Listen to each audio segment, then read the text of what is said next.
fragrance. Hi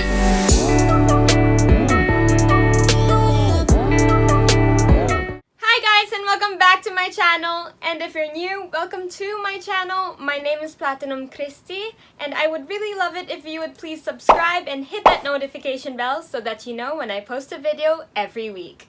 So this week's upload is going to be about my favorite fragrances. So I will be showing you guys my signature scents, which I have worn so much growing up, especially as a teenager and into adulthood. So, you know, they just have so much sentimental value to me. Pun intended. In fact, according to a study by Harvard, scents are linked to your memory and emotion, which probably explains why I tend to always look back whenever I smell a certain fragrance, back to certain stages of my life, whether it's some growing pains or happy experiences, both positive and negative actually. Personally, I think fragrances have their own personalities even, because whenever I needed to be a certain dimension of myself, like maybe more badass or more of a boss lady, a bit more confident and self-assured, a fragrance would really help to make me feel that certain way, to bring out that version of me. And so, I hope you guys will enjoy this little olfactory journey with me, and without further ado, let's get into the video. And the first fragrance I will be starting with is Coco Mademoiselle by Chanel, and this is really my favorite fragrance. I've never gotten so many compliments on a perfume I wear. This is the Eau de Parfum version, and it is described as a floral oriental. It basically has a citrusy opening, and then it becomes more romantic towards the middle notes of Turkish rose and jasmine, and then it dries down to a warm vanilla and woody patchouli. And the patchouli is what actually helps it last very long. It lasts for about 6 to 8 hours on me, probably even 2 days. For example, if I spray it on my clothes and I wear those clothes again, for example, if I spray it on my pajamas, I've noticed that. It also has great projection, well, about an arm's length or so, but by the 4th hour, it becomes more like a skin scent. But at least for the first couple of hours, people will really smell you, and that's how I would get compliments out of this perfume. Also, the case is really great for traveling. It's very compact, lightweight, not in a way that it feels flimsy and cheap though, just right. And yeah, I've taken this on a lot of trips. I went to Japan with this, Vietnam, Taiwan, Italy, Spain, and France. You can tell it's my go-to because it lasts for hours. And I also love to wear this whenever I have a thesis defense or presentation. It really makes me feel more focused with the way the citrus wakes me up, a bit more confident and polished as well. So the next fragrance I'll be talking about is Prada Candy Floral Eau de Toilette. And what I love about this is its limoncello sorbet top note. And the main floral note is peony, and then later on it dries down to the base notes of musk, caramel, and honey. Now, how sweet is that? This was my signature scent when I was around 16 or so. I loved wearing it throughout high school. It's just very light, fresh, and pretty. It's very sweet and delicate. But as I smell it now that I'm 20 years old, I realize it's actually also quite sensual, especially in the dry down. That's probably because of the gourmand notes. Now, because it is an eau de toilette, it only lasts for about 2 to 4 hours. I think this is really great for a day in school or at work, probably even a date like a walk in the park or some coffee. This really reminds me of the time when I loved to wear dresses with floral prints and just looking a bit like a pastry, or wearing buff and frilly skirts. I'll try to insert some pictures and find them. I was really a girly girl growing up.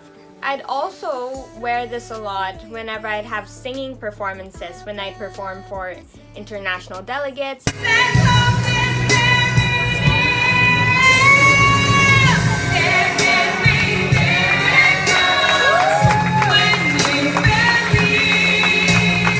And in concerts abroad. Cause my feet are on the ground, and in a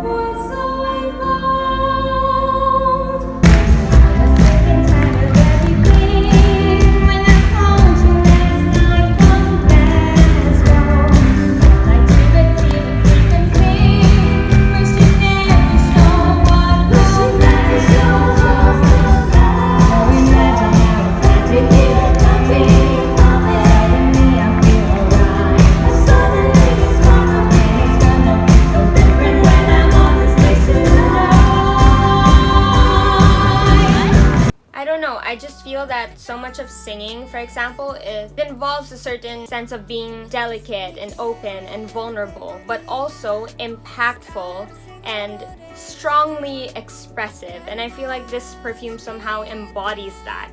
So many good memories with this perfume. The next signature fragrance of mine that I'd like to mention is this one by Hermès Paris. It is called Un Jardin sur le Nil.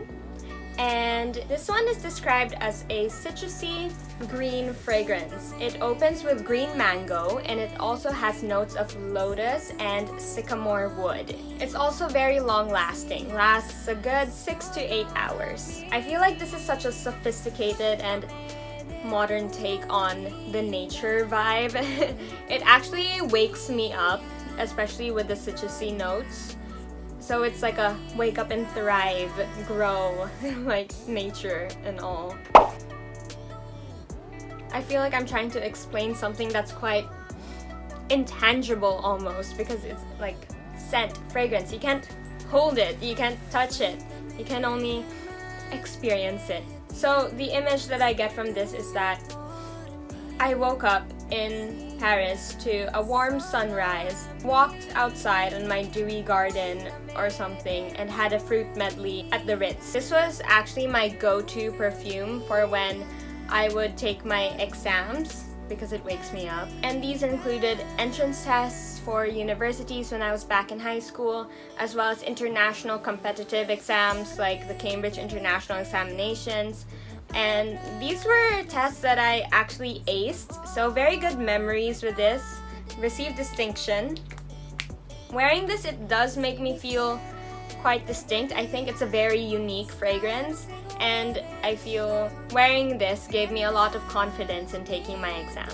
Kind of like a lucky charm. The next fragrance I'll be talking about is this one by Jo Malone. This is Peony and Blush Suede. This is called a cologne, but it lasts pretty long for a cologne. It lasts for about 4 to 6 hours on me. Now this one has apple as a top note, and middle notes of peony and rose, and then leathery suede as the base. Now I think this fragrance is very sweet, very pretty and simple, almost quite innocent. I actually received this as a gift from a boy in high school, and it reminds me of those times when I was falling in puppy love of some sort.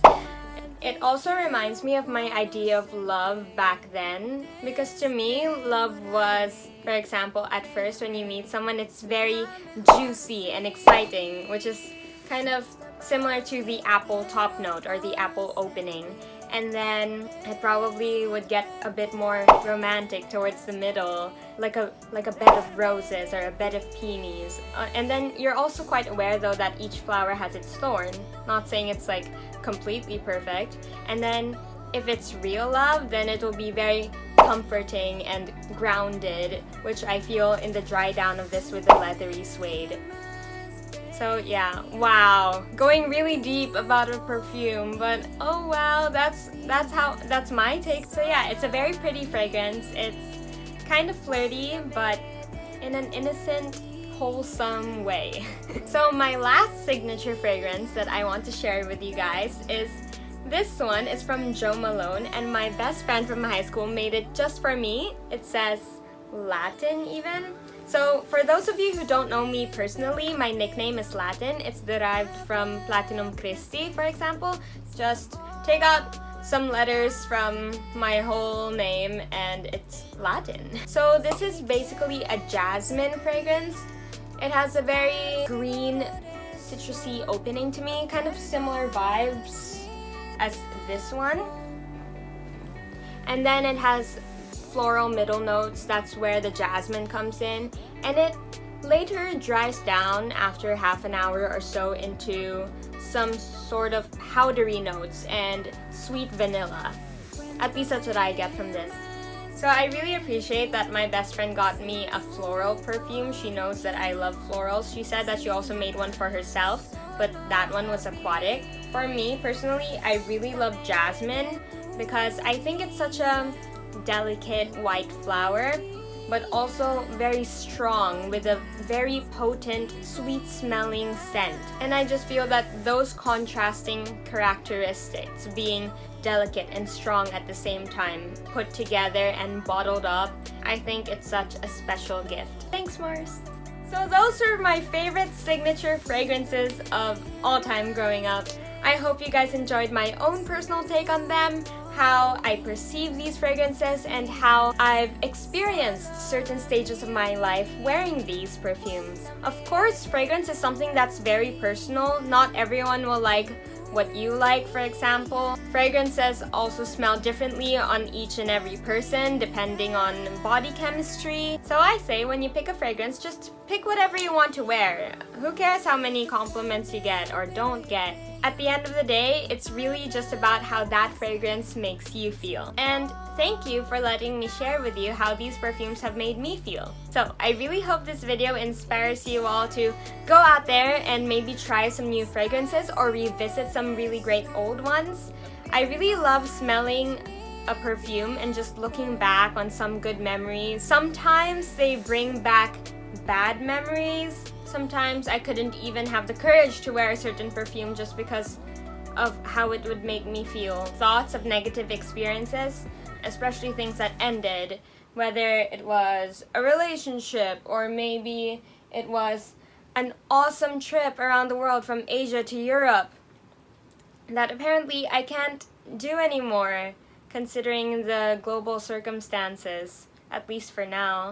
But hey, we could look back and think that although it may not happen again or in the near future, at least it did, and it was really good while it lasted. If you like this video, please don't forget to give me a like and subscribe to my YouTube channel. I post videos every Tuesday. All the links to the perfumes and my social media account will be down in the description, so don't forget to check those out, and I will see you guys in my next video.